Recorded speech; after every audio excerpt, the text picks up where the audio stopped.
नमस्कार, देश की बात में आपका स्वागत है। टोटका भी कई बार किसी को बहुत फलता है और इस सिलसिले में नरेंद्र मोदी का कोई जोड़ नहीं। अब आप पूछेंगे भी ये बड़ी अटपटी सी बात है, टोटका नरेंद्र मोदी को फलता है। हाँ, 2014 जनवरी की कोई तारीख थी। दिल्ली में अच्छी सर्दी पड़ रही थी। कांग्रेस मुख्यालय 24 अकबर रोड के बाहर गहमा गहमी थी, कुछ कार्यक्रम होगा वहाँ।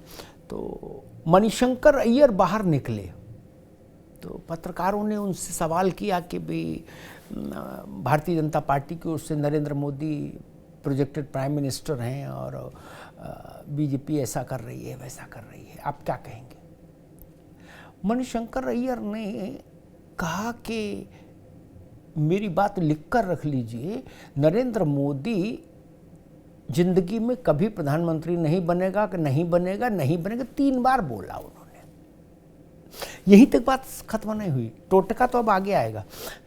मणिशंकर अय्यर ने कहा कि इतना हो सकता है कि वो अगर चाय बेचना चाहे मोदी, तो हम यहाँ कांग्रेस दफ्तर के बाहर उसको थोड़ी सी जगह दे सकते हैं, वहां वो चाय का स्टॉल लगा के चाय बेच ले।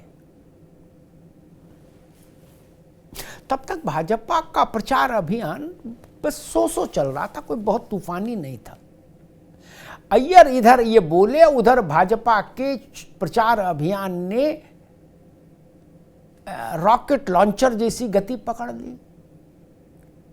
500 जिलों में कई हजार चाय पर चर्चा हो गए। प्लान कर ली भाजपा ने, देश भर में चाय चाय चाय कर दिया। और मोदी जी जहां जाए वहां कहें भाई मैं तो गरीब आदमी हूं, चाय वाला हूं, कांग्रेस कह ही रही है। उसका नतीजा ये हुआ कि भारतीय जनता पार्टी अपने जीवन काल का सर्वाधिक स्कोर लेकर 14 के लोकसभा चुनाव में जीतकर आ गई। मोदी प्रधानमंत्री हो गए। 282-87 अगर मैं सही याद कर पा रहा हूं, मतलब 280 से ऊपर थी संख्या में थोड़ा। उसके बाद 2019 आया। लोगों को लगा कि भाई 5 साल की सरकार है, एंटी इनकम्बेंसी भी होती है। लेकिन मुझे लग रहा है कि वो टोटके का मामला यहां भी आया। इस बार अय्यर नहीं आए तो इस बार राहुल गांधी आए और राहुल गांधी ने मंच पर खड़े होकर कहा कि चौकीदार चोर है। उन्होंने चाय वाला बोला था तो 280 से ऊपर आई। इन राहुल गांधी ने बोला चौकीदार चोर है तो उसका नतीजा हुआ 303, 300 पार। कुछ नजूमी लोगों ने कहा कि अग्निहोत्री जी ये भी टोटका है, ये जान लीजिए। कहा मोदी को जब आप गाली देंगे, जिस भी चुनाव में मोदी को गाली देंगे, उस चुनाव के परिणाम में पिछले से ज्यादा शक्ति के साथ मोदी आएगा। मैंने कहा इसकी जरा विवेचना करूं, ये 2 बात तो ठीक है। तो याद आया मोदी गुजरात दंगों के बाद मामला बड़ा विचित्र था, तनाव था राजनीति में भी और समाज में भी।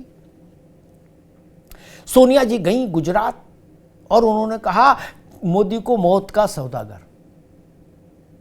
मोदी बम्पर जीते और ऐसा जीते कि फिर उसके बाद कभी हारे ही नहीं गुजरात में।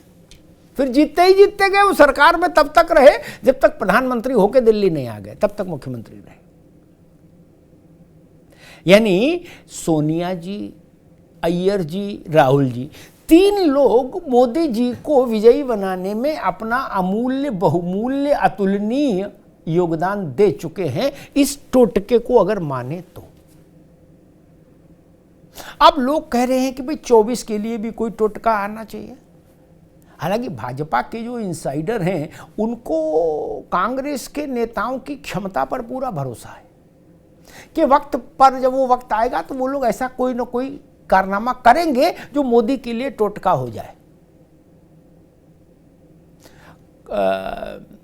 शुक्रवार बृहस्पतिवार को, हालांकि अभी तो 24 दूर है, लेकिन फिर भी शुरुआत हो गई। इब्तिदाए इश्क है, रोता है क्या, आगे आगे देखिए होता है क्या। तो कांग्रेस के राष्ट्रीय अध्यक्ष मल्लिकार्जुन खड़गे ने बृहस्पतिवार को कर्नाटक की एक रैली में मोदी को जहरीला सांप बता दिया। बायवेला मचा तो उसमें सफाई देनी हुई उनको कि भाई हमने कांग्रेस भाजपा के लिए कहा था, पार्टी के लिए, मोदी जी के लिए व्यक्तिगत नहीं कहा। लेकिन भाजपा ही कह रहे हैं कि भाई साहब मिल गया टोटका, हो गया काम इस बार भी। चाय वाला नहीं, मौत का सौदागर, चाय वाला, चौकीदार चोर है और जहरीला सांप, बोले हो गया काम, 24 का भी हो गया। क्या सच में ऐसा है कि 24 का भी काम हो गया? लेकिन हां, ये बात सच है कि मोदी के चुनावी जीवन को आप देखिए, गुजरात से लेके यहां तक जिस भी चुनाव में मोदी को व्यक्तिगत स्तर पर टारगेट किया गया, उस चुनाव में मोदी पिछले चुनाव से ज्यादा बड़ी ताकत और शक्ति के साथ वापस आए हैं। देख लीजिए, मोदी को आपने कटघरे में खड़ा किया। अब ये मोदी के पीछे जनता का प्यार कह लीजिए, ये अच्छा नहीं लगे आपको, कहे नहीं ये तो मोदी भक्ति है, तो ये मत कहिए, कह लीजिए मोदी के ग्रह प्रचंड हैं जन्मपत्री में, ये भी अच्छा ना लगे तो कह दीजिए भाई ये भाजपा का इलेक्शन मैनेजमेंट है, जो सूट करे सो कह दीजिए, लेकिन नतीजा एक ही है। आप कहेंगे, और ऐसा नहीं, जिस यज्ञ में मोदी मुख्य यजमान ना भी हो, उसमें भी टोटका काम करता है मोदी वाला। एक उदाहरण बता देता हूं। 2017 के गुजरात चुनाव में राहुल गांधी और अशोक गहलोत कैंप कर रहे थे अहमदाबाद में। माना जा रहा था कि भाई इस बार मामला कांटे का है और भाजपा हार भी सकती है, और ठीक बात भी थी, भाजपा भी फंसी थी। लेकिन अब मोदी की ग्रह कहिए, कांग्रेस का अपना टोटका प्रेम कहिए, कुछ कहिए, अचानक से गुजरात में वोटिंग से 2 दिन पहले अय्यर साहब प्रकट हुए, भय प्रकट कृपाला दीनदयाला टाइप से, और उन्होंने कहा कि ये तो बहुत नीच आदमी है मोदी के लिए।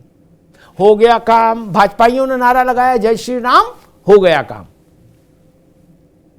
कांग्रेस हार गई, जीतते जीतते हार गई, और भाजपा हारते हारते जीत गई, सरकार बन गई। मोदी को कहीं भी आप लांछित करेंगे तो मोदी की पार्टी की सीटों में बढ़ोतरी करेंगे। अंदर की बात आपको बताएं, भाजपा वाले लोग भी ये मनाते हैं कि भाई कुछ ऐसा हो जाए, कुछ बवाली स्टेटमेंट आ जाए।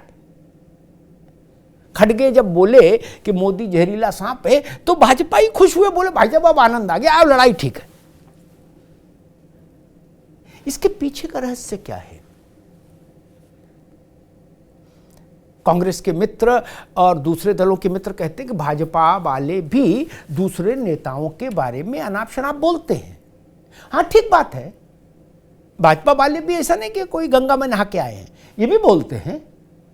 लेकिन आपका भाग्य इतना तेज नहीं कि भाजपा आपके लिए कुछ गलत बोले तो आपको उसका चुनाव में लाभ मिल जाए, नहीं मिलता। उदाहरण देख लीजिए, मेरी बोलने की जरूरत नहीं। जब जब विपक्ष के किसी भी बड़े नेता को भाजपा ने निशाने पर रखा, तो उस विपक्ष के नेता का नुकसान हो गया, उसकी पार्टी का भी नुकसान हो गया, उसको लाभ नहीं मिला ना। 10 रुपया जेब में थे तो 2 ही बचे, 8 गायब हो गए इस परिस्थिति में। और इधर ये रहा कि आपने मोदी को निशाने पर लिया, तो भाजपा के लिए आप समझिए शुभ और लाभ दोनों आपने तय कर दिए। भाजपा को निशाने पर आप लें और तब भाजपा को लाभ हो जाए उसका राजनीतिक तौर पर, ये कोई नियम नहीं है, नियम ऐसी स्थिति नहीं है, ना कोई ऐसा बहुत सारे उदाहरण हैं।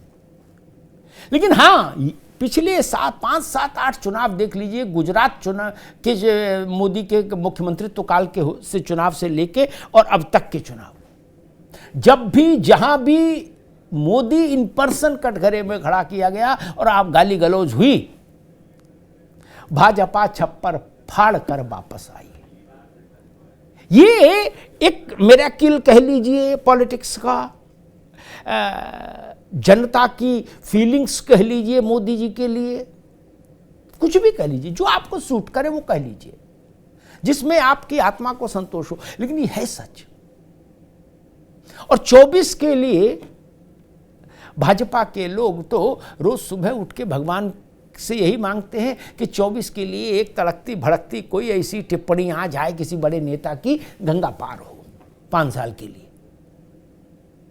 क्या कांग्रेस और अन्य विपक्षी दल इस टोटके को समझ पाए हैं अभी तक? और अगर समझ गए तो अपनी जुबान पर नियंत्रण क्यों नहीं स्थापित कर पाए? कितनी और चुनावी पराजय की प्रतीक्षा है, उसके बाद वाणी संयम पर काम होगा। देश के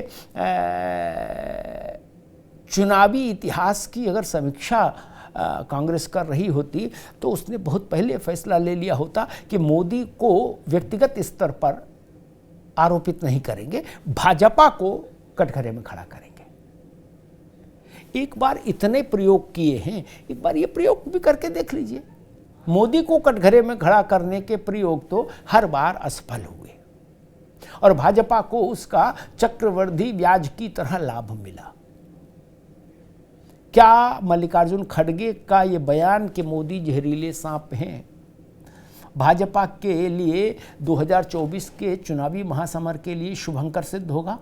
एक बड़ा सवाल है, लेकिन अब भविष्य के गर्भ में है।